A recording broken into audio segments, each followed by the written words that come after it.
You're listening to an ATYL Media production. Drivers, this is your warning. Race above the yellow line. If in NASCAR's judgment you go below the yellow line to improve your position, you will be black flagged. Ladies and gentlemen, trade those slicks in for some wet weather tires. It is episode 2 of Below the Yellow Line. I am one half of your hosting crew, Sal Nicosia, joined each and every week by the infamous Buddy Pulley. Buddy, we're back here, episode 2. We're feeling good. It was quite the week. Weather stopped us. It almost stopped us a couple of times. Glad we're all back though and ready to talk some NASCAR. Yeah. I'm shocked that we've made it to episode 2. To be completely honest with you, I think we all listened to the first episode of this and we had fun. I don't know about anybody else. I'm sure Taylor needed this podcast like she needed a hole in her head. But I mean, we're running with it.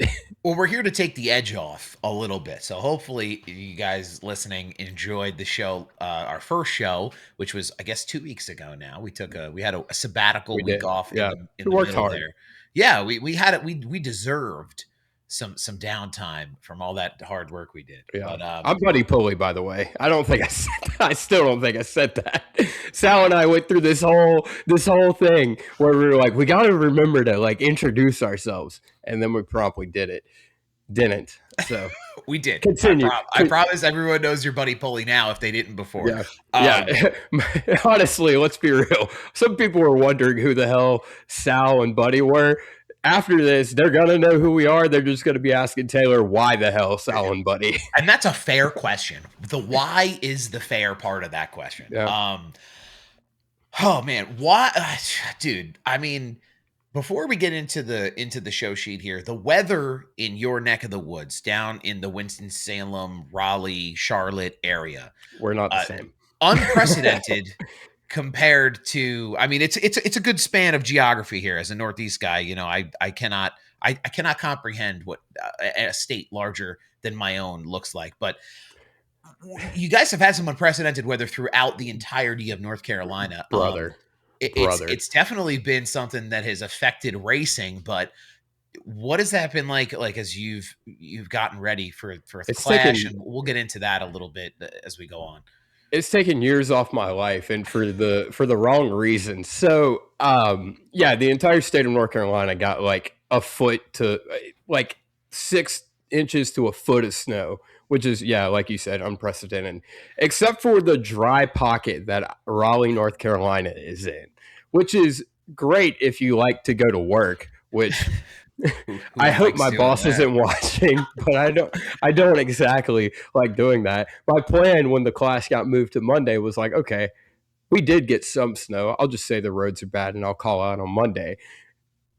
And then Wednesday comes around and I was able to finagle some stuff and make it work. And the snow be damned. I made it to the Clash. It was still roads were treacherous.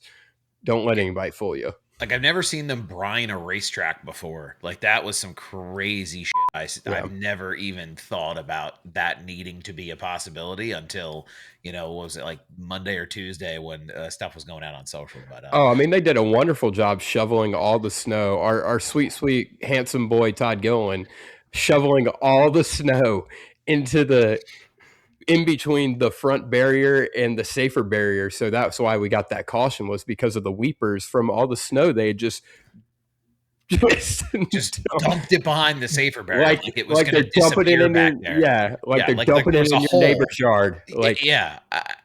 I scratched my head a few times as I watched from the broadcast last night, but I did more than that. Yeah.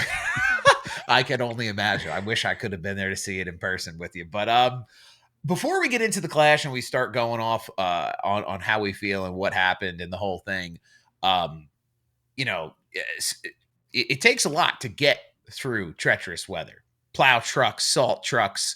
But we're going to talk about NASCAR Craftsman Truck Series trucks. That was terrible. I tried, man. That was a Taylor's Kitchen exclusive right there. Damn, boss lady's going to be breathing down your neck. She's got you strays for just being the greatest person ever. I don't know why we're doing. I don't know. We're going to talk about the truck series a little bit. There's been a lot of conversations around what's going on with the trucks, especially as we get closer and closer to Daytona. Some big changes, some new drivers, some broadcast changes as well.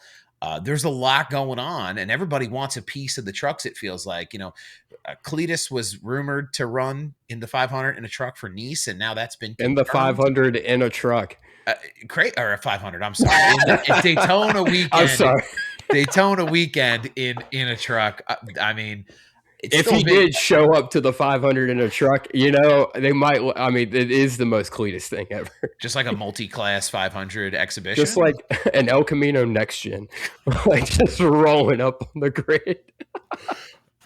That would be the most Cletus thing of all. He just pulls up in the Dale truck, the drag truck, and races all the cup. Hell yeah, that'd be a big Cletus move. But no, just because my brain doesn't work doesn't mean we can't let you know that Cletus is going to run in the truck race at Daytona.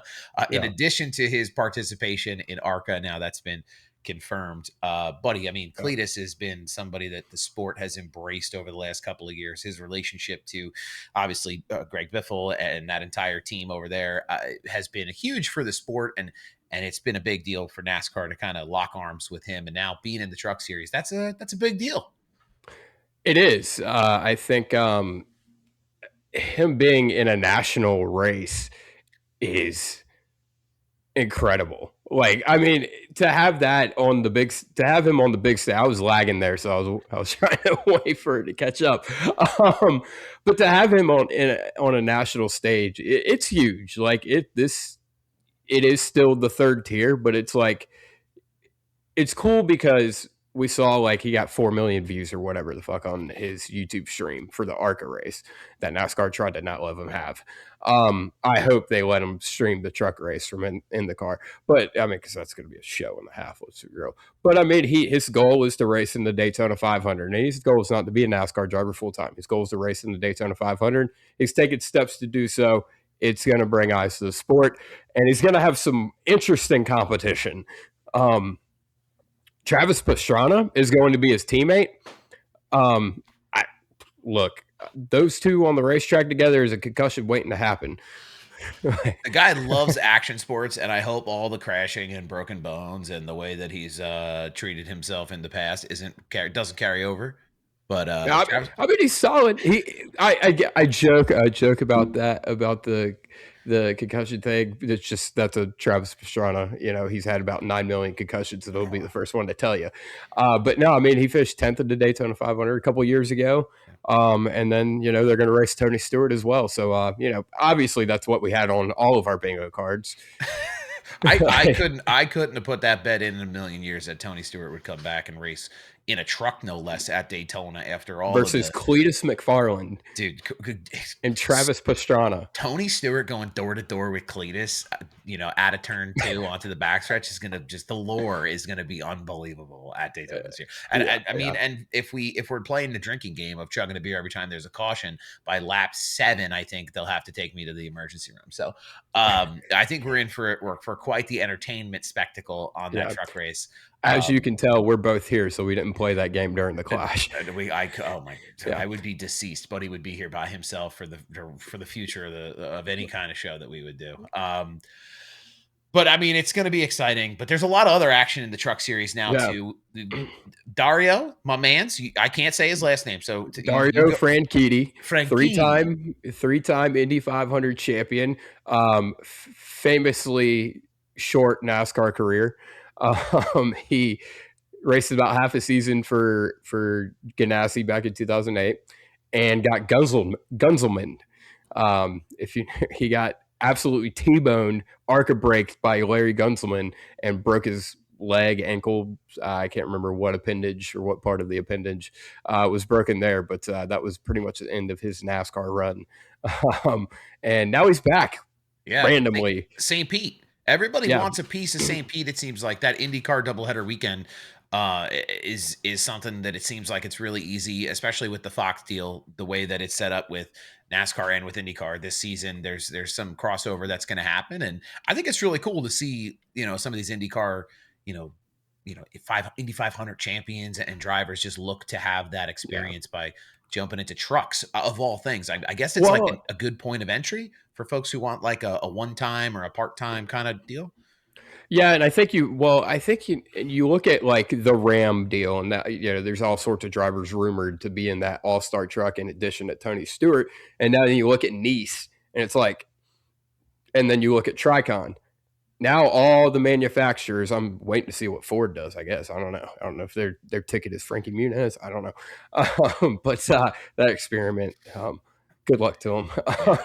But no, I mean, you have Toyota, they have the one Tricon truck. We'll get to the other driver that's going to be in that deal here in a minute. And then you have Ram with, Stewart. We've had Kane rumored, and then, Chevy's got Nice, and they've signed about 42 and a half drivers to drive a Nice Motorsports truck this year.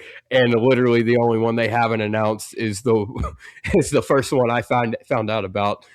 It's the one we're all waiting for.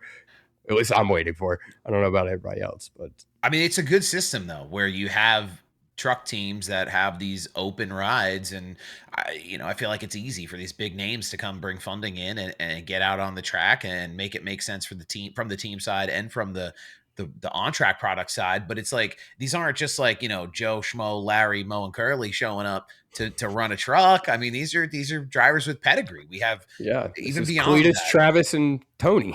I mean, this is the crop we've got. I mean, Yeah. and then you're going to end up with Jimmy Johnson back in a truck at San Diego. I mean, Yeah, Kevin Harvick is talking about maybe doing something at Phoenix, whether don't that's a truck or don't tease not. me. I Don't tease know, me now. Don't tease buddy's me going to now. get his jimmies rustled in a hurry here if we keep Oh talking yeah, about Harvick get back in the car. I mean, jeans are gonna be tight. jeans are gonna be tight. But I love the way that the Ram deal has kind of set this precedent for truck teams. Yeah, It's great for us as fans. I don't know what that means in terms of like like a longer term driver development for some of these drivers that want to race trucks full time to take those incremental steps. But I know I'll be enjoying it on TV. And speaking of TV and trucks and getting into it, I couldn't hell help yeah, I couldn't help but give the shout out to the man Eric Brennan getting the call up to do some broadcasting on the national level at Daytona. Fox is still doing Fox things, at yeah, least from what we saw this past week. But of all the things they do, one of the good things that they have done is bring him in and do that for Daytona. I believe he's going to be calling that ARCA race, so that'll be yeah. exciting to kind of see up close and have him be a part of it. Yeah, those of you who don't know Eric Brennan, he was the lead car store commentator. He's done a bunch of other stuff. He covered or broadcasted ARCA last year, and just a overall cash money move by Fox Sports. Yeah, he's got a long Big history fan. too. He's got a history of calling modifieds, and he called races at Wall Stadium Speedway up here in the Northeast and in my neck of the woods. And he has a ton of experience from across all different kinds of racing disciplines. And I mean, if anybody's watched the ARCA races, he calls it like a short track. Every race, like every lap is the last lap. So it's always Hell fun to yeah. hear him hooting and hollering out there with Kevin Harvick and whoever else is in the booth. So we're looking forward to that as well. But what do you think, buddy? How realistic is a Harvick return? Do you think, as a diehard Harvick guy, you want to see it happen? You're a fan of his, but do you see it come together? Really? I think it's 50-50. Either it happens or it don't. I mean, to be honest with you, it was very like bullshit conversation like we're having here. Like, I mean, Sal and I, we're going to have a truck out there here shortly. I mean, everybody else is getting it on it. Why not? But that's my toxic trait, by the way. I'm pretty sure I could win a truck or Xfinity super speedway race. Like, I'm convinced. You just stay in line and be the only one who makes the move on the last lap, man. I'm telling you. But no, I really, honestly, I have no clue. I don't. I'm never say never, but he's been pretty steadfast that he's not going to do another national touring race. But he's got all his buddies out there. He's got some sort of stake in Rackley War. So I mean, there is a truck for him. So I mean, I guess the itch gets strong enough that you have to scratch it. I mean, even if he is just, in that kind of bullshitty kind of conversation, real casual, like you start. That's how it starts, and then come time, you never know what could fall into place. But yeah, yeah. I mean, so a lot to look forward to in the trucks. Truck time is now over. We're gonna move big on time from the trucking. trucks. Anything you wanna fill in here as we move on from big time trucking here? No, No, all good. no. All right. Kevin Harvick makes a return. What will be the first one in line for I'll those leave you tickets? with a grunt. Tight jeans and a grunt. Speaking of moving on, Ryan Preece at the Clash. We alluded to some of the precarious weather that took place over the last few days down North Carolina. I mean, Sunday to Monday to Wednesday, but it's Yeah. Ryan Preece who ends up finding victory lane through the entire scenario that unfolded for the Clash at Bowman Gray Stadium. This is his first National Series win in the Cup Series. There's quite a story there. I've seen a lot of buzz online about how could you hate Ryan Preece? He's, worked his way up as a modified champion, won in a modified at Bowman Gray 10, 12 years, some odd years ago. So it's cool to see come full circle for him. Buddy, you got to see the action up close and personal from behind the catch fence. What was your experience like throughout the evening as the race kind of unfolded? Man, if I had a nickel for every time I saw a NASCAR non-points race on a Wednesday, I have 2 nickels, which isn't much, but it's weird that it happened twice. Thank God we didn't have underglow and slid back numbers this time. Man, it was cold. It was colder than a witch's what in a brass bra. Like it was, dude. Not a joint was in good shape the entire night. Like I was hurting my old back. It was bad time. I mean, I It was was curious. sleeting, Sal. It was sleeting. So you saw it I saw it on the broadcast watching from home. And it looked like it was a lot heavier than it was, but based on what I seen on track, I don't know. Maybe it wasn't like full snowfall, but it No, it looked was like just it straight turned up into sleet. yeah. It looked like it turned into a real shit disaster there about 3/4 of the way through when they went to the red flag and the wet weather tire thing, and we'll get into more of it. Yeah. But it was very much so like it embraced the madhouse name that Bowman Gray has earned. Maybe in a different way. Drivers weren't cutting across the grass to beat the shit out of each other. But Yeah. I mean, the weather gave it its own unique madhouse feel. Grippy sock house. Grippy sock house would be crazy rebranding. I'm here for it. That's the only thing I got to say about that weather. I mean, the racing, though, in the earlier part of the day, before the sleet and before all the disaster happened, looked pretty good. I mean, the slicks were on. Everybody nice dry track. Besides, a couple situations there where you talked about the weepers. You were there for LCQ and for some of those other things. LCQ? Yeah. How was that stuff? Leading up to the transition into that wet weather. I mean, the LCQ was a respectable race, which is, I feel like, kind of backwards of how we're supposed to do this. But no, I mean, the LCQ, here's the thing. I mean, we're obviously going to get into the ridiculousness of everything, but like last year's Bowman Gray Clash was like great. It was like we saw 2 grooves come in, like we saw, a good showing. The next gen short track car looked not like a pile of dog shit. The Bowman Gray looked like a real racetrack, which I argue sometimes it's not. And I mean, overall, we saw a good race, and that wasn't this. I tend to agree with you because it turned into a mess where, I mean, it felt like it was just, how can you beat the bumper off the guy in front of you to do anything? And there were a handful of drivers who were able to make it work. We saw drivers like Ryan Blaney and William Byron, Austin Dillon even had some good runs where they weren't just, out there just cleaning each other out or cleaning Just anybody going out. bowling. Go bowling at Bowman.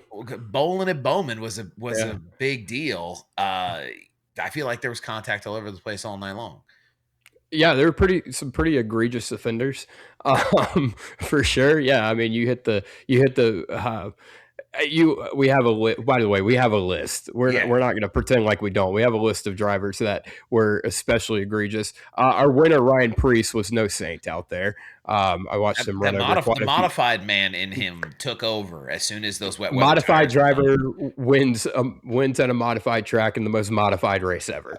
I'm just modified driver wins race by using the bumper is like the least attractive headline because it's like, oh yeah, the sky's blue. Like, yeah, exactly. Yeah, duck likes water. Like, but I mean, you look at Bubba Wallace right hook Carson Hocevar, which I'd argue good. I mean, because we see guys talk about, I'm going to go wreck that guy or I'm going to do X, Y, and Z. And, Hocevar's obviously a repeat offender and no one's done a damn thing to him. And Bubba sent him on through the grass. I guess it was a left hook, not a right hook. So we'll see Bubba next week. Then we have Daniel Suarez, mi amigo. He wasn't making too many amigos out there on track, though, huh? No. Look, it's no secret. People know me. I love Daniel Suarez, but man, he was driving. I don't know what the Spanish word is for, but he was driving like. But I mean, here's the thing. About Daniel. He drove like that. He finished fourth. He did it better than the other 15 guys that were driving like that. Better than everyone else was crashing it to everyone. Exactly. And you know what? They asked him after the race. They're like, we noticed you racing the Trackhouse cars extra hard. And you know what? He had the realest quote of the night. I'm not racist. I love everybody. I race people how they race me. And I hate people and I love people as long as they love and hate me back. I couldn't help but like howl when he said that. Like like somebody in a writer's room put that together for him before he got on the mic. But it was interesting that he was a little more aggressive, maybe around the 97 and the 88 as the night was progressing on. I mean, you race with squirrels, you're bound to find a nut, and that's kind of how it happened with those guys in the middle back as they were trying to work their way forward. And it was just, even SVG, like, he got pinballed a bunch of times. I know he's not like, super familiar with contact because they don't do that in supercars. And he's been in the Cup Series for a couple of years now. But I felt like this was the worst he got banged around in the time that he's been in the Cup Series. Here's the thing. This race was very much a microcosm of what's wrong with Cup Series racing right now, and what has been just what has festered over the past 10 years of winning you're in. Yeah. You just run over a guy and there's no consequences. Like, I mean, I know this isn't a points race, but let's not pretend that this kind of behavior doesn't happen quite a bit throughout the season. Yeah. And I mean, you have Chase Briscoe is a prime example of a guy who drives in over his head quite a few times. Bristol Dirt, Charlotte 600, a couple years back. There's plenty of other examples to pick from. But he's one of those guys who does something just boneheaded and then gets out of the car and says, oh, man, I screwed up. I need to learn from that. And then you don't. Exhibit A just cleans out SVG. Let me be transparent to you guys. SVG, I'm not going to hide it. SVG fan, big fan of the bald head, like, we love him, right? The nice calves, the bald head, the fast race car driving. We love it. Self-defense. That was all SVG was doing all night long. He's come over to America and he's like, dude, these guys drive like maniacs. I got to adapt. And he's one of the best adapters to his environment that there is in motorsports. And that's all he was doing. And he gets wrecked. He was going to win the effing race. I don't know if he was going to win the race, but we can say it now. This is below the oath. We was going to win the fucking race. When you talk about how well he was able to adapt, though, like, that's not just because you're a fan. He led No, laps. that for real. Yeah, no. It was for real. And people like to give SVG a lot of criticism and the whole thing, like you can only win at road course. I think he's gotten better significantly over time. And to throw him into a situation in wet weather with wet weather tires and a car that's not what he's raced his whole career, for him to go to the front like that and get that position from drivers who know what cup racing is like, stock car racing in the United States is like, beating and banging on each other to make moves. I was very impressed overall. I know it didn't work out for him. I know he got the Spinnerooski and it was a whole disaster, but I think there's good things if you're an SVG fan to take away from the experience, even though he didn't win, and I'm not trying to like make this an SVG shill podcast, but I will say this: pay attention to him sometimes, because a lot of time, prime example, when he took the lead on both those restarts, Ryan Preece came out the other side in second. He cleared for second, and he was able to mount. When SVG got put out of the lead, he went back to fifth because he got knocked back to fifth because no one else in the Cup Series field seems to give a damn about racing with any sort of respect.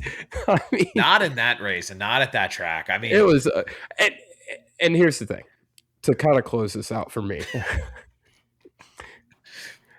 I can't wait for some of these guys to race like this without consequence and realize, oh shit, even though I won Talladega, I'm not in the playoffs. I'm still 23rd in points. I'm not going to make the chase.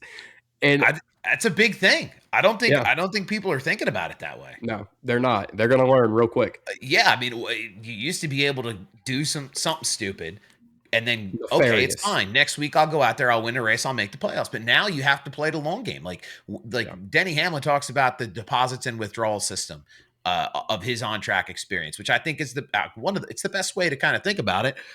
Those deposits and withdrawals are going to mean more each and every week because you have to play this game. You have to make the chase. It's not as easy as just, shooting your Hail Mary off and trying to make it work to get yourself into the playoffs. And we'll see. I can't imagine drivers are going to race as carelessly and as aggressively as they did at Bowman Gray in a non-points paying exhibition race as they will come time to get into Daytona. And I mean, Daytona, different kind of track. You're not going to see them, literally steer into each other, use each other up the way that they did at Bowman Gray. But like when we go to short tracks and it's tight quarters, contact racing, I am curious to see how much patience do people have with one another, because if you do decide to clean somebody out, you might effectively ruin their season. Like it might be over for them. So you were the first person that brought that to my attention. And I think that's something that we're going to talk about as the year goes on. 100%. Something we're definitely going to keep tabs on. So make sure you tune in to Below the Line. Not above. We're way below. Yeah. We're under the line, which is what below means. Way under. Well, the racetrack was almost underwater for most of this race. Sleet, wet weather tires went on the cars. You were there? I watched it on TV. All I heard was them talking about the drivers over their headsets, talking about, okay, we can go back racing now. Seemed like it was pretty split. Half the drivers said, oh yeah, let's go out there, let's go racing. We're professional drivers. Connor Zilic, that was, basically paraphrasing him. We're professional race car drivers. We'll figure it out. And then you had a handful of drivers who were like, no, it's too wet. The spray is going to be too much, in terms of visibility. And it was hard to tell watching from the Fox broadcast. First of all, let me shock the world real quick. Uh-oh. Shout out to Connor Zilic. Big heel turn for Buddy, ladies and gentlemen. This is a big moment of growth. Well, let's not get over our skis here. Let's not get over our skis, Brad. Connor Zilic saying we are professional race car drivers. We'll figure it out. Realest shit I heard all night. Because look, Sal and I grew up around the same time. Sal, when you were a little kid, could you go run out in the neighborhood all day, come home before the street lamps came on? Absolutely. Type shit? Yeah. It was one of those deals. Same deal with me.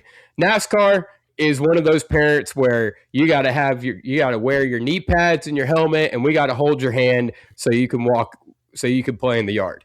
And that's how they treated this wet weather, because it was no different. The track was no wetter than it was when they were running caution and then went back into the pits. Like it, I don't.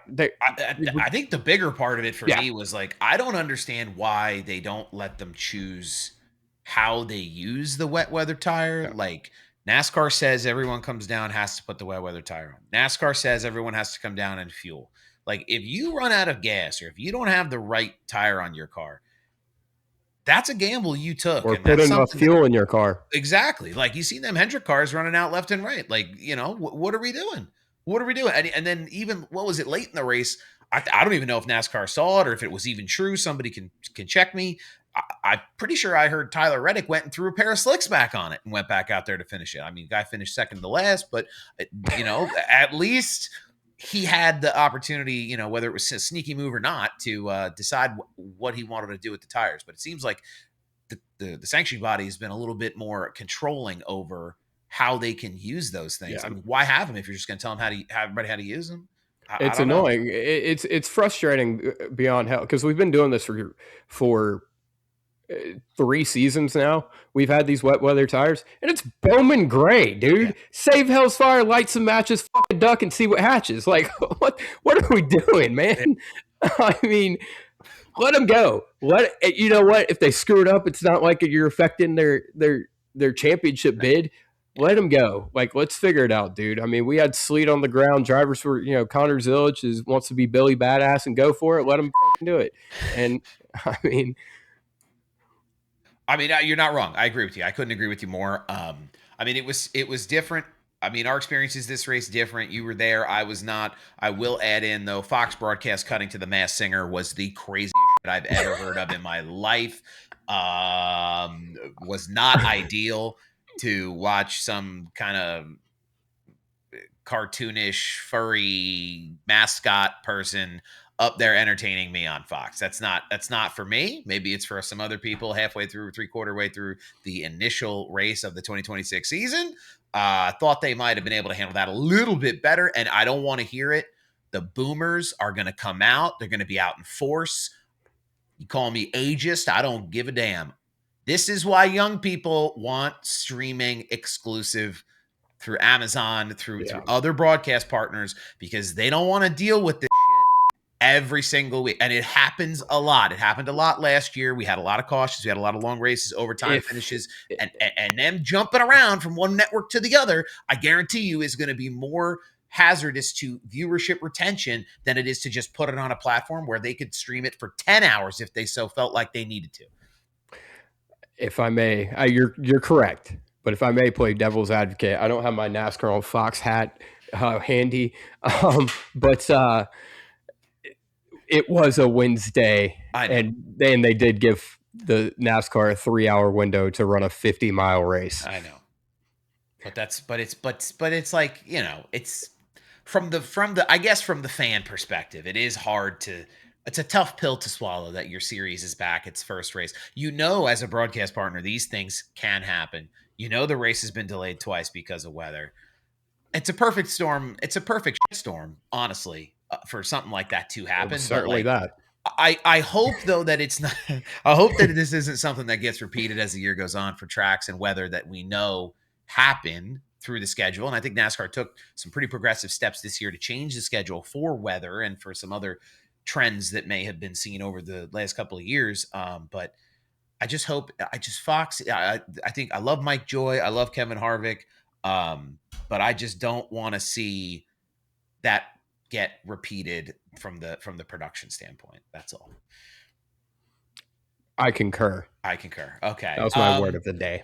I think that kind of draws us into a couple of quick talking points. We did see new horsepower package, new tire compound. I think we kind of talked about it earlier today before this. Just, I think the horsepower package adds more to the car than it does even in terms of horsepower. You're talking about brake pressure and heating the tires and more wear and tear on your braking equipment.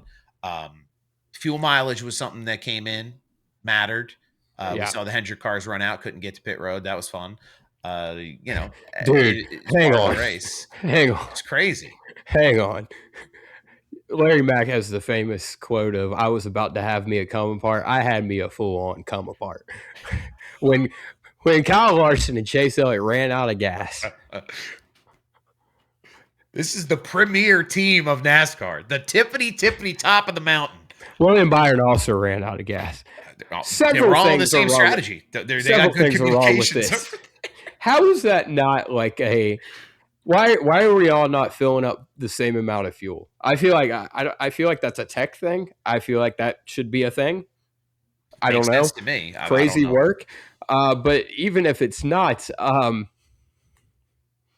why did we then unfairly be like, oh shit, all right, well, everybody else come in and get fuel, when some guys could have made it just fine. Some guys didn't have their heads shoved up their ass and not expect Bowman Gray to be Bowman Gray and us to run as many caution laps as we did green flag laps. And they make it really easy for me to put my tinfoil hat on. And what is the collusion? What is the collusion between NASCAR and some of the teams? You know, like, I don't know. I don't like the move. Between what teams? I don't know, dude. I don't know. Some of those Chevrolet teams, they seem like they get a little bit of preferential treatment. NASCAR Motorsports, pull it back out. But it's, what is that? Like, if you run out of gas and you cause a caution, you push your shit off to the pit and you put more gas in. If that puts you at the back of the field, that's racing. That's how it goes. These are $1 million machines with $1 million drivers in them with big crew chief talent and big team money behind them. If you fuck up, make a problem, that's on you. I mean, what do you want to do here? You want to stop the race, put gas in the car because 2 guys, 3 guys ran out of gas? Don't make much sense to me. That's all I'll say. And this is coming from the guy wearing the Jeff Gordon hat. So it's like, I don't know. I'm just a girl that loves Chili's. Yeah. You're making me hungry just looking at you. I hate to tell you. Dude, I mean, your shirt's making me hungry too. Oh, riding the down. Chili's getting a lot of free advertising out of us tonight. So Chili's, if you're listening, I know all the marketing people at Chili's are listening to this show. Absolutely. Send me a triple dipper to my front door. Open for sponsorship anytime you want us to talk good about Chili's. This could be the Chili's studio. We should do an episode of the show while we're riding like mechanical bulls as part of a promotional piece. Okay. Whoa. I don't know. We have lots of great creative ideas. Chili's, hit us up. Anything else? I got one more note on my I got one more note here on my like up to speed talking points that happened this afternoon that we can talk about, considering our apparel choices. Spire Motorsports going with a long-term deal for Carson Hocevar in the 77 car, so despite some of the criticisms he gets and the way he drives in certain situations, they seem to be building their whole camp and their brand around Carson Hocevar as this young kind of pillar of their organization. Long boy gets a long contract extension. I think Young Gravy described himself one time as a long drink of water. I think that's Carson Hocevar in a nutshell. I mean, if you look at Carson, I mean, several hot runs last year where, I mean, he very well could have won some big races. And I mean, last night, you look at what the top 10 was at one point last night. It was Gibbs, Penske, Hendrick, and Carson Hocevar. Yep. So, I mean, there's a reason he's fast. It's simple as that. The kid knows wheel. Now, if he could just stop banging around into everybody when he should, I mean, then the talent gets on tap. I've heard Kevin Harvick talk about him. I've heard people like Tommy Baldwin talk about him. Other like more seasoned, experienced people who are on the driver development side and on the media side, and they all seem like they're pretty high on the talent that could be developed given a couple of tweaks and turns of the screws up there and making sure he's locked in for what it means to be a Cup driver. But I think for me, and I promise I won't go too far down this rabbit hole with Hocevar Inspired. They're building this branding machine over there. Like Carson Hocevar is good for sponsors. Very good. My man's jumped out the car last night out of the LCQ or not out of the LCQ after qualifying, runs up with his own jacket on, watching the LCQ. They shoot a little social video for it.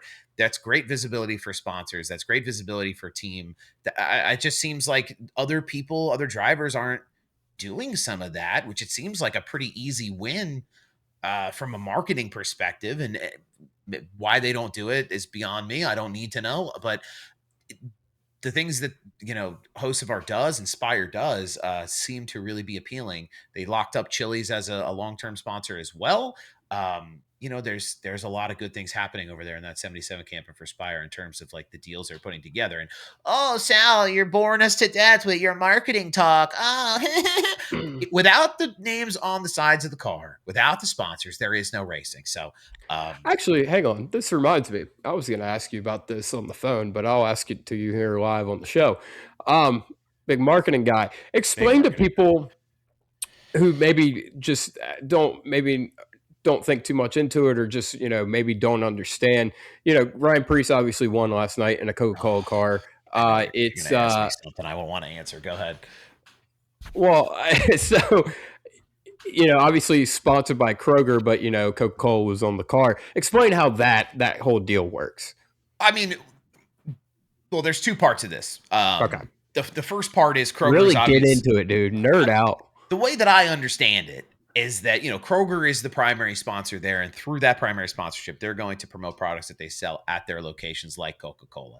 Doesn't hurt that Coca-Cola is also heavily invested in NASCAR and has a brand presence already as one of the four kind of, I guess you'd call them like core title premier sponsors of the sport. So it makes a lot of sense. And the car looked great.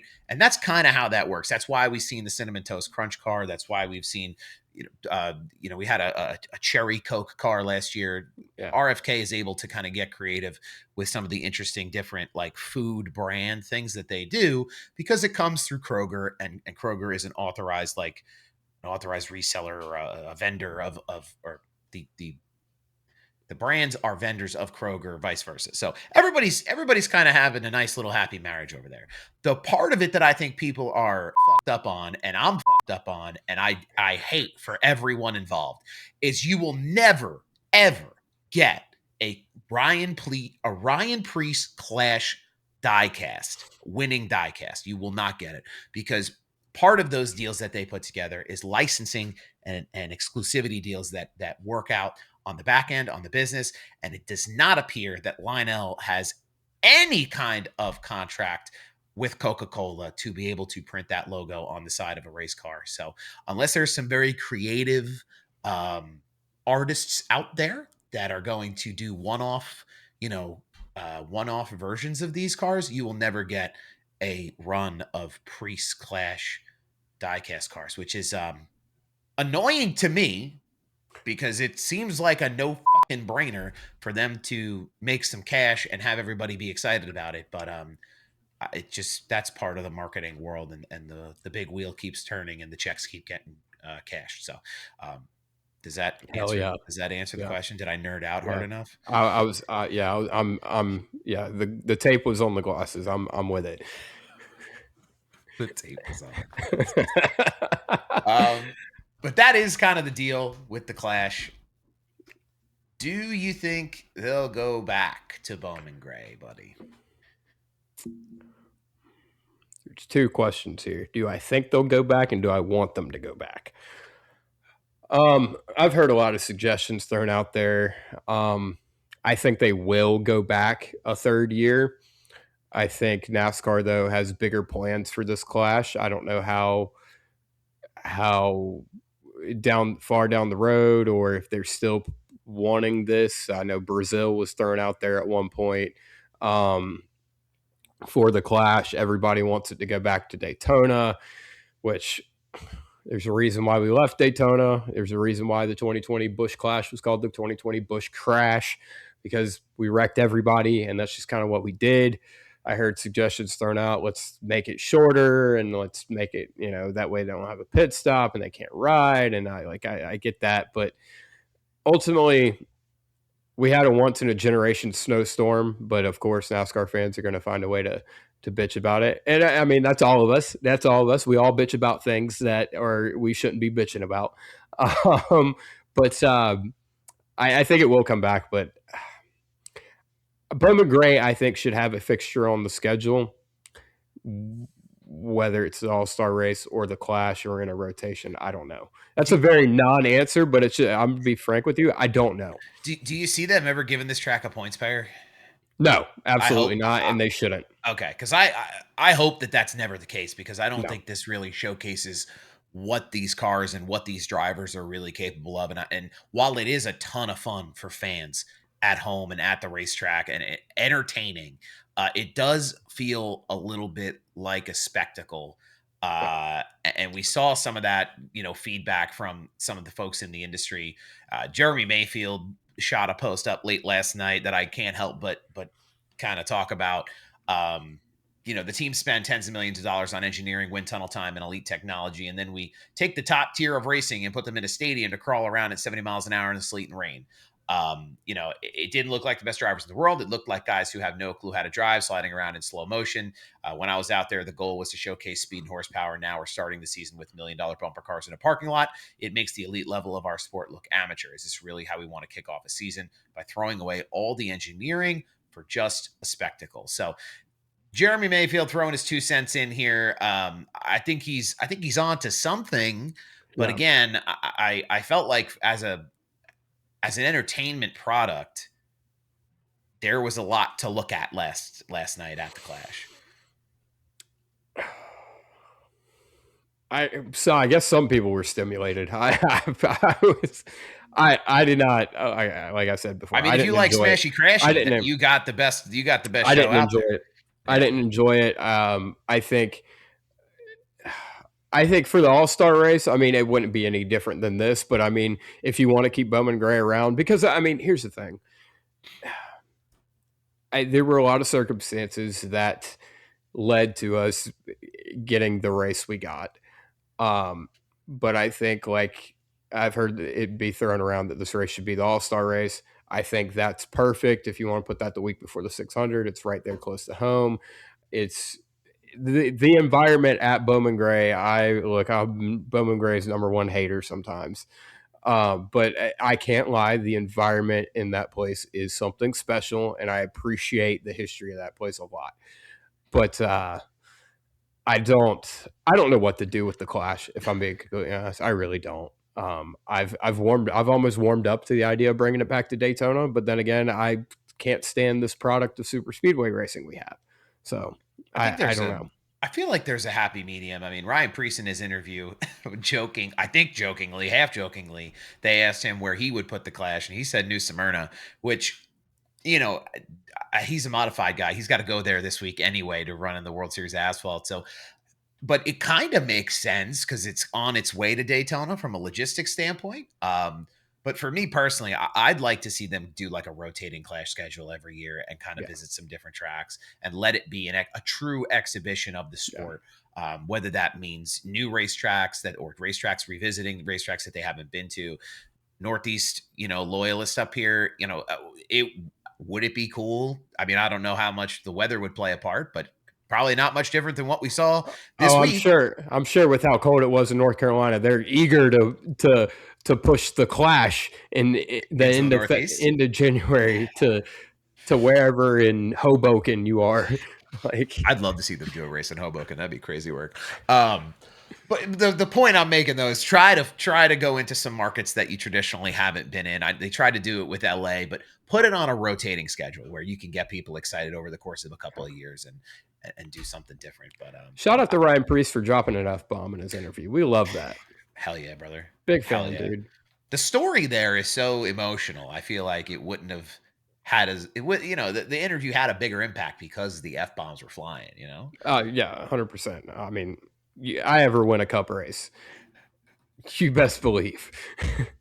The best was there was a piece of social as he was climbing out of the car, and he was effing and MFing the whole way up out of the car. I'm surprised the interview on Fox wasn't more than what we got in terms of the profanities that were out there. I'll have to go back and watch. There was some good social that popped out of that, but the emotion was there. You couldn't miss it.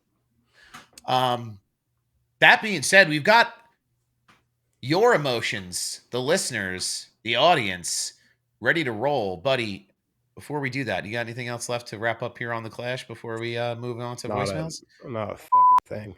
Okay. Not perfect. we ate that shit. No crumbs. No, we never leave crumbs. Big dogs No, don't leave crumbs. no.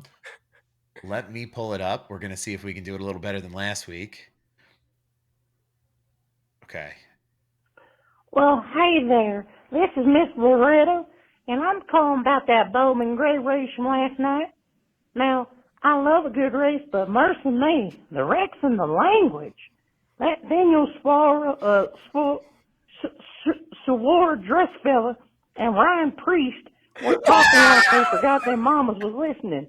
I had to mute my TV so the grandbabies wouldn't start asking questions they ain't ready for.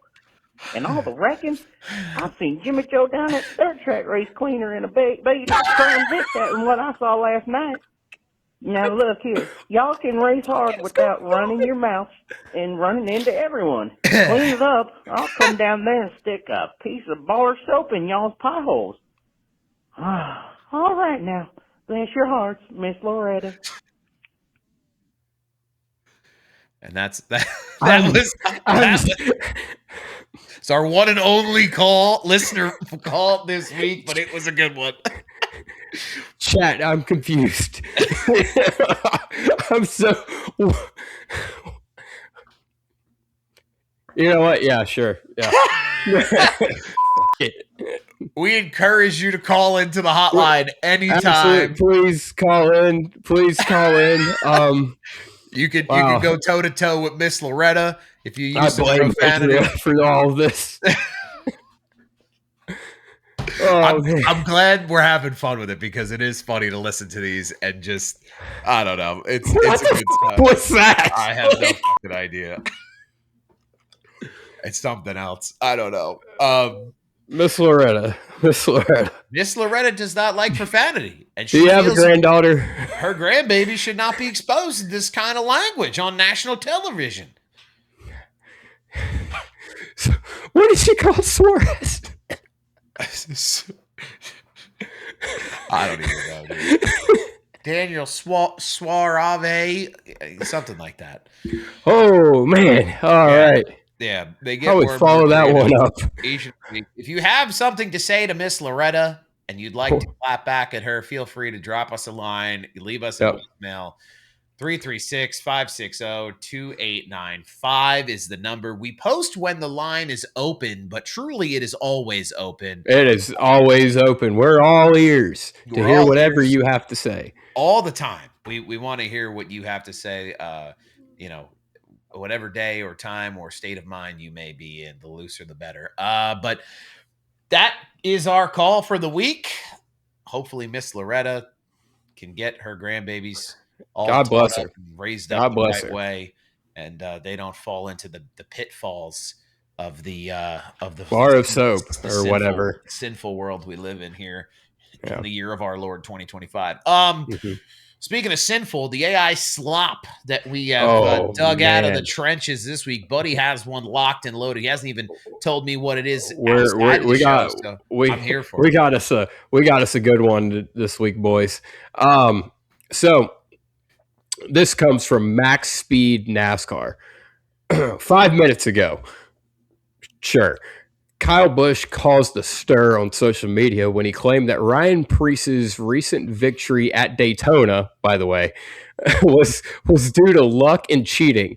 Team boss Jack Roush immediately responded with 5 words, leaving America's professional racers speechless.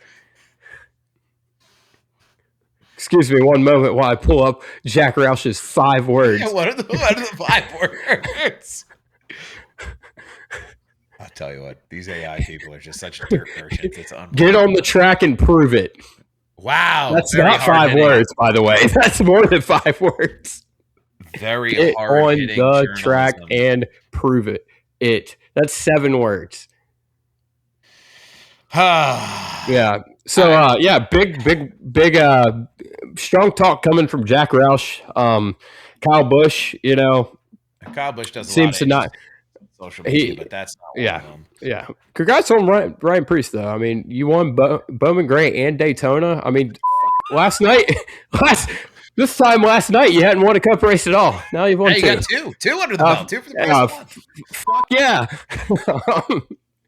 The fun part of those articles, if you come across them, if you're scrolling on Facebook, primarily Facebook, is read the comments. You gotta go dive into the comments. Oh, 100%, dude. People eat that shit up with a spoon. They love getting suckered into I don't know if they really believe it or if they're just trolling everybody, but I tell you what, the few that I've clicked on over my time when I haven't blocked those pages, people sure seem to be hook, line, and sinker on some of them. So it's never mind. You tell that Jack Roush he's my favorite. Tell Kyle Busch to stick it. Those are the kinds of things you see in there. Hell yeah, brother! You know exactly what the deal is there. Kyle Busch was wearing a Rowdy Energy hat in the in the headline post. So yeah, put that in your pipe and smoke it. You had to pull that out of the filed for Chapter 11 box. Hell yeah. Crazy the way that our social media ecosystem continues to devolve as time goes on with all this nonsense. Something that Buddy thinks is nonsense. We're going to dive into here, Buddy, your gears. They're not well lubricated, and I've heard them grind from throughout the show. What's grinding your gears, buddy? Tell us a little bit. What's grinding my gears this week? So new segment, by the way, presented by hopefully Chili's in the future. Continue. Oh man, ride the Dente, baby. Hey, them gears are grinding on the Dente. Well lubricated with a margarita. Yeah. Oh. Anyway, what's grinding my gears? Well, the year is 2018. We've seen some absolute banger road course races. And so we're clamoring for more road courses. Well, you know what? Our playoffs, it's a microcosm. That's the word of the day. Is a microcosm of our season, but it's missing one thing, a road course. Our beloved road courses that we love now that our golden boy is good at them and winning them. So what's the solution? Let's use the Charlotte ROVAL. You know that oval that we don't like because we have two of them and it's not putting on good racing? There's a perfectly good and respectable road course, and in a couple years, Joseph Newgarden is going to call a world-class road course. So let's run that. Great idea. Puts on a banger of a race. Fast forward to now, and everybody hates it for no reason. No reason at all. I don't understand. The ROVAL hate is so forced, and it's a product of everything we ever get from NASCAR fans. We clamor, and then we get it. It happened with, we wanted a street race. Don't tell me you didn't want a street race. We saw that fucking Chicago iRace, and we all were like, oh, that'd be awesome. We get it. That's not a real racetrack. Why are we going there? This sucks. Da, da, da, da. You know, we get that. We wanted an international race. We thought it'd be good for the sport. We go to Mexico. This is stupid. Why are we in Mexico? We do it with everything. And you're never going to make the NASCAR fan happy. No, you're never going to. It is the week before the season starts, and you change the chase. You change the run to the championship. What are we doing? We're running two ovals at Charlotte, buddy. That's what we're doing.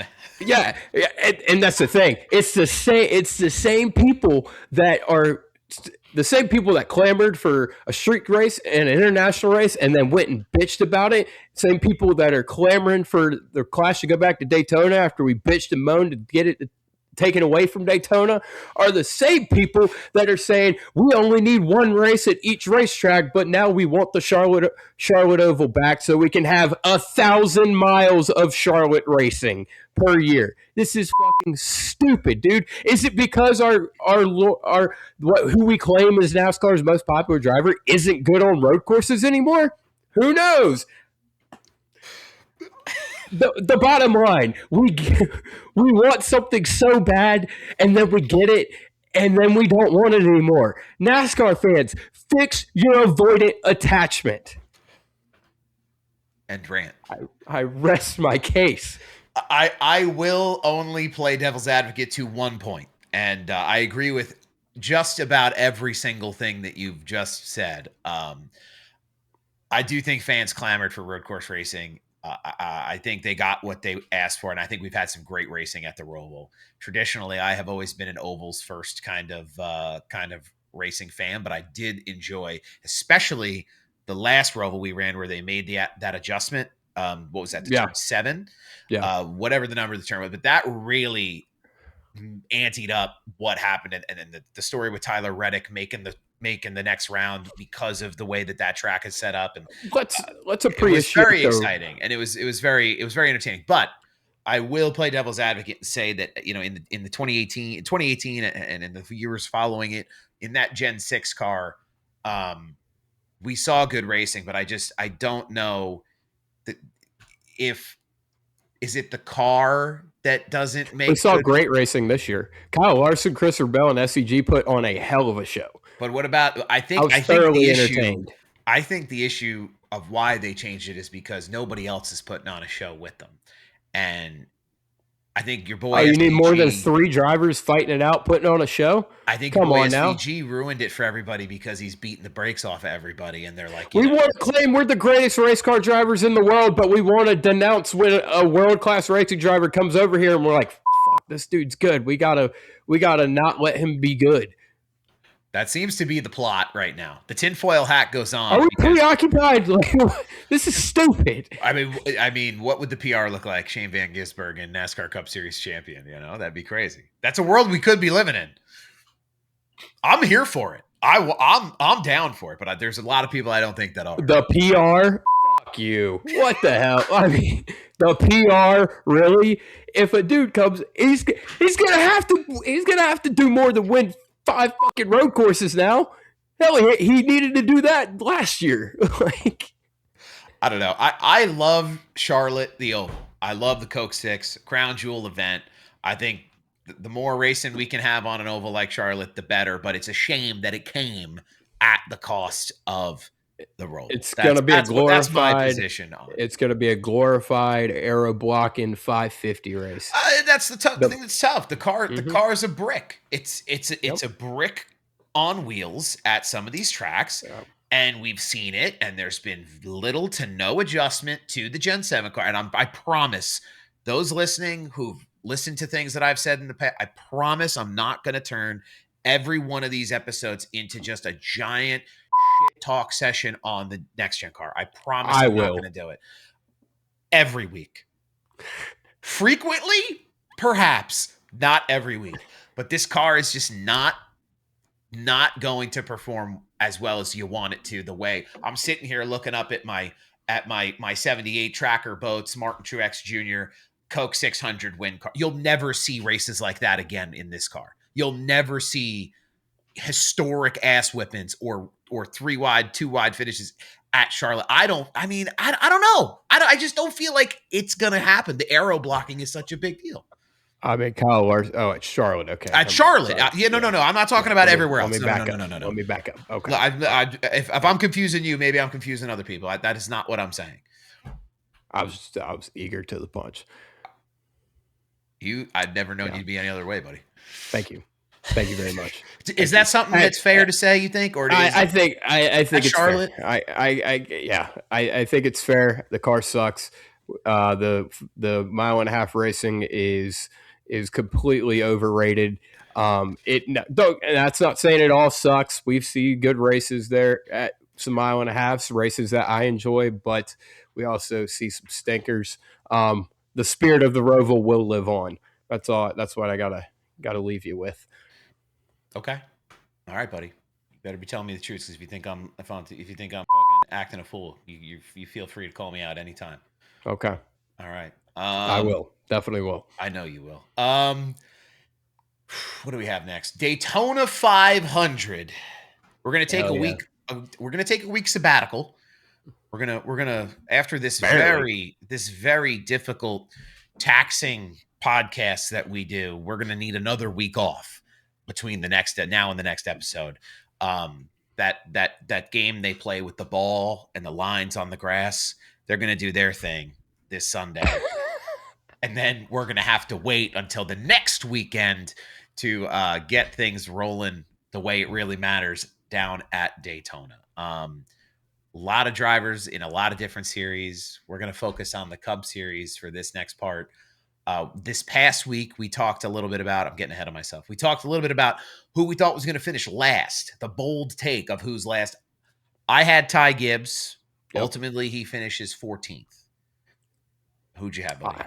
I had Kyle Busch. He finished 19th. So close. So close. It could have been anybody's stinker at Bowman.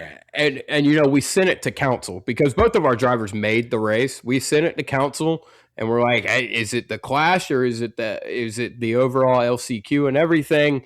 And council said it's just the Clash. Neither one of our drivers finished last. It kind of rhymes. Our sweet boy Todd is the one who finished last in the LCQ. Yeah, pour one out for him. But if you were keeping track during the Clash, it was in fact Bubba Wallace who finished in last, just behind his teammate Tyler Reddick. So a tough night for 2311. A lot of bruised egos and a lot of beat up race cars. Bubba had some fun moments in the car though, I think, with Freddie Kraft spotting him. And I think there was one situation where as Kyle Larson got turned around, he was just waving out the front window to Bubba Wallace. They brought that up on the broadcast. I think it was like the third or fourth time Larson had been kind of half spun or beat up in the middle. Larson was over it. It seemed like he was all finished. But buddy, for the 500, I know we're gonna separate the we're going to separate some of the qualifying stuff and open cars that might make it out of the field. We know will race at the 500. Who do you feel like is gonna get caught up in the worst luck? I think, you know what, we're going to run it back. Kyle Busch is going to finish last in the Daytona 500. All right, we're going to start keeping track this week. So last week was the appetizer.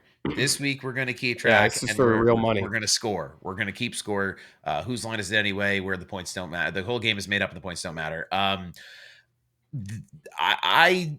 feel like Corey LaJoie is going to finish last in that. He had a good run. He had a good run last year. It's not in the 6 car. Why? Oh no, that's right. He was in the 6 car this past weekend. He's in the 99 car. 99, yeah. I don't know. I feel like it's either checkers or wreckers for a driver like Corey at a super speedway.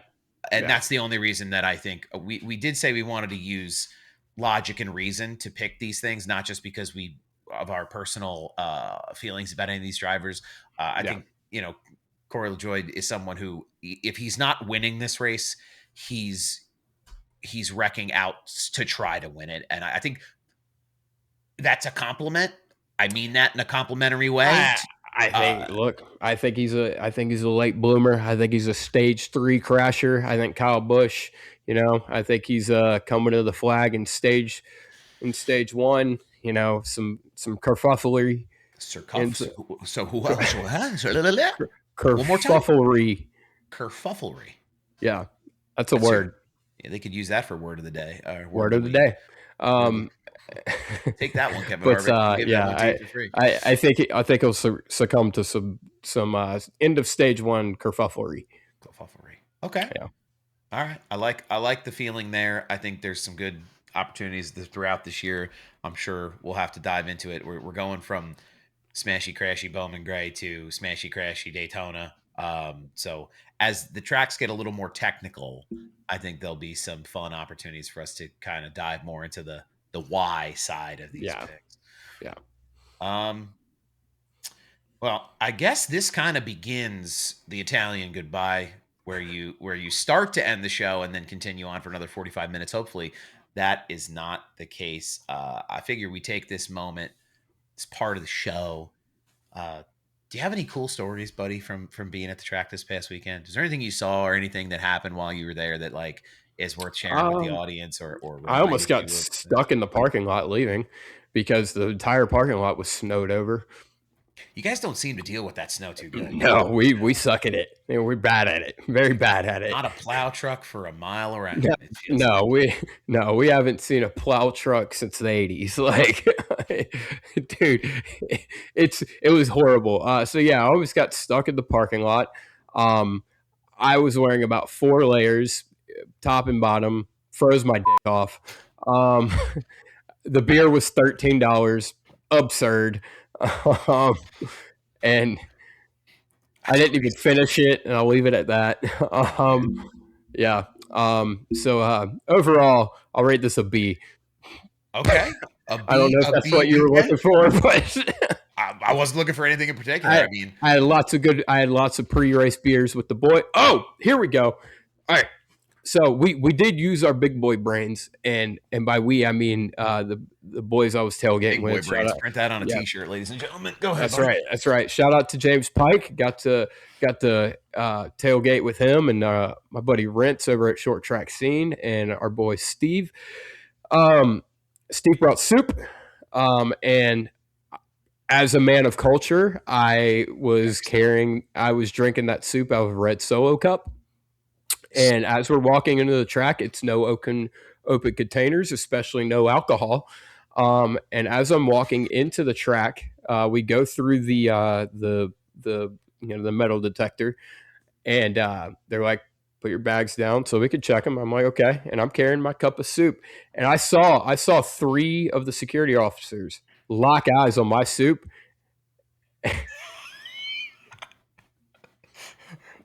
Look, Sal, it was cold. I was hungry. I may or may not have scowled at these poor security guards and said, "You're not taking my fucking soup." Did you tell them it was soup, or did you leave them under the assumption that it was liquid in a red Solo cup? No, they looked at it. They didn't say anything. They looked at it, and I said, "You're not taking my fucking soup." Oh, okay. So you did make them aware. Okay. And the way they go, the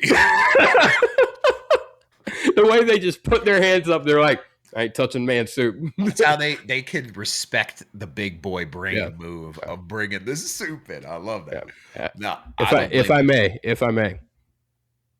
good soup. Good soup. What kind of soup was it?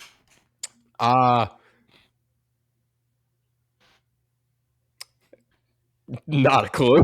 Not a clue. Not a clue. Has soup in a cup and has a whole story, but doesn't even know what soup. This is the kind of hard-hitting storytelling that we do right here on Below the Yellow Line each and every week, ladies and gentlemen. It's good soup. I tell you what, I'd put a nice Italian wedding soup in a red Solo cup. That sounds like an afternoon out. What the hell is in an Italian wedding soup? You never had Italian wedding soup? No, I've never been to Italian. I try to avoid. They almost never serve it at Italian weddings, which is the irony. Okay. Is it going to be served at your wedding? No, I'm not a soup guy. I have watermelon gazpacho being served at Sal's gazpacho. Wedding. Cold watermelon juice is basically what it is. But I'll tell you what, on a 90-degree day, we're gonna put a little tequila in it. We're gonna be having a party. Okay, so what's an Italian wedding soup? Has these little pastas in it with it's like a chicken stock kind of a deal. You can make it with chicken or with beef stock, and it's got like these little meatball johns in them. They're these little tiny little meatballs, and you put some vegetables in there. It's not a very complicated deal, but it is very delicious when you get the chance. You get some good protein in there with a little meat. It's beef, it's not chicken. It's a good deal. Hold on. Only you fuckers would call a normal soup and give it a special name and claim it as your own. Because it's got meatballs in it. That's how we're able to skirt the system. Oh, it's got meatballs. Oh, that's our thing. Apparently, we've been, okay. All right. Our entire culture has been built on meatballs and pizza. So when we get the opportunity, we have to take that ownership, buddy. Okay. All right. I did get a free Cookout Clash scarf. Those look cool. I seen them online. Yeah. What was on them? What did that look like? Cookout Clash. Just like the logos and stuff? Yeah, the logos. Yeah, it was nice red. Yeah, the scarf stays on, folks. And that's, the way. Shout out to the lady at the Cookout drive-thru too after the race. I stopped by because NASCAR marketing works. I went to the Cookout after the Cookout Clash at the Coliseum. I never order a Coca-Cola at the drive-thru. Never do that. I'm not even a big fan. Persuaded you. In my subconscious, I was like, I'm going to try a Coca-Cola. And it only took until this morning when I messaged the ATYL Slack, and I'm like, hang on. Did I realize what I had done? But she offered me a Cookout Clash scarf as the blizzard occurred after the race, and politely declined. So I hope I doubled it and passed it to the next guy. It did snow after the race had ended. Yeah, is that what I saw? Oh yeah. It was full on blizzard after the race. I mean, it looked like there was a good half inch on the track when I seen like Jeff Gluck's quiet track post that he does. Yeah, and I was stunned that like Snowman Gray. It's crazy how much like unseasonable weather you are getting in that part of the country right now. It's like usually it's up here. We're snowed in until the middle of March, but we'll give it all to you guys. It's all good. I mean, yeah. What else, buddy? Anything good or exciting coming up? Are you going anywhere? You got tracks coming up? I got on tour with Buddy is the Pulley host and of Chuck On Folsom. Tour. Yes, I am the host of On Tour. I do lots of things, but that is one of them. We got the Icebreaker at Florence this weekend. So while you guys are watching sports ball or getting ready to watch sports ball, I will be watching race cars go around the Diamond of the Southeast, Florence Motor Speedway. All right, I'm here for it. I mean, is that one? Can I watch that on Flow? Is that going to be there? It is on Ultra Broadcasting. No free ads. We're asking questions because we're curious. Yep. I held a camera for them once. Did you? I did. What did that feel like? A roof camera. It was nerve-wracking as hell. I had quite the night out before, and I wasn't exactly sure. They were like, "We just need you to help out," and I didn't realize what that all entailed. So if you saw a shaky cam on the Thanksgiving Classic broadcast in November, it was me. Yeah. I only asked that too. Some of the camera ops really go through it. They did a feature on that during the broadcast last night, and even some of the stuff that I've done. We do the Turkey Derby in November.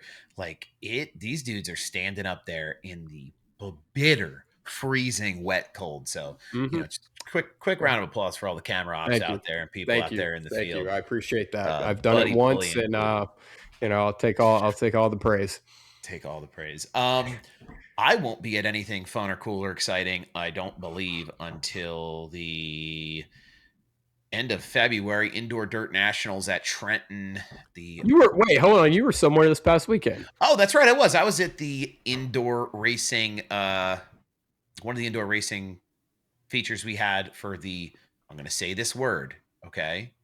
I'm going to say this word because TikTok always yells at me when I say this, but until they change the name of the series, that is when I will change the name of how I say the series. It is the TQ Midget Series at Indoor Series. TikTok hates that word. That's just what they call the cars.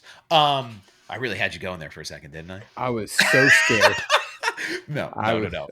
Nothing too crazy. But yeah, TQ Midgets. We had Ryan Flores racing. He was the fastest. He had the fastest piece all night coming up through that field. It was a last lap caution.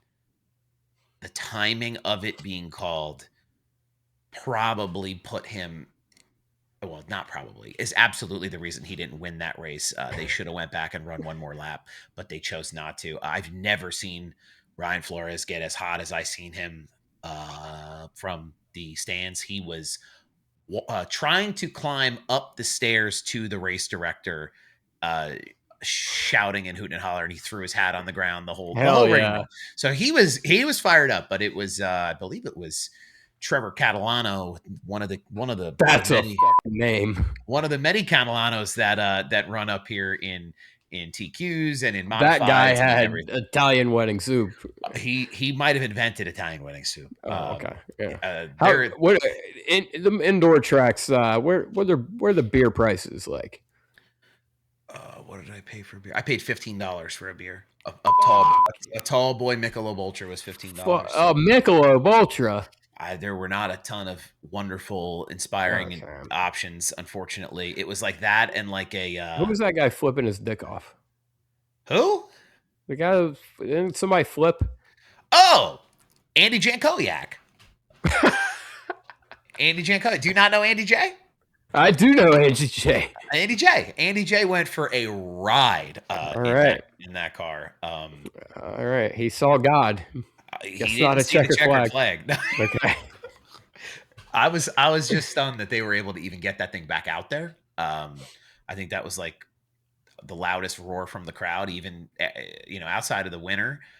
People really wanted to see Andy J get back out there. Paulie Hartwig and that whole team, they helped get that car back together. It was a group effort in the pits, but indoor auto racing, they run the fuck over each other.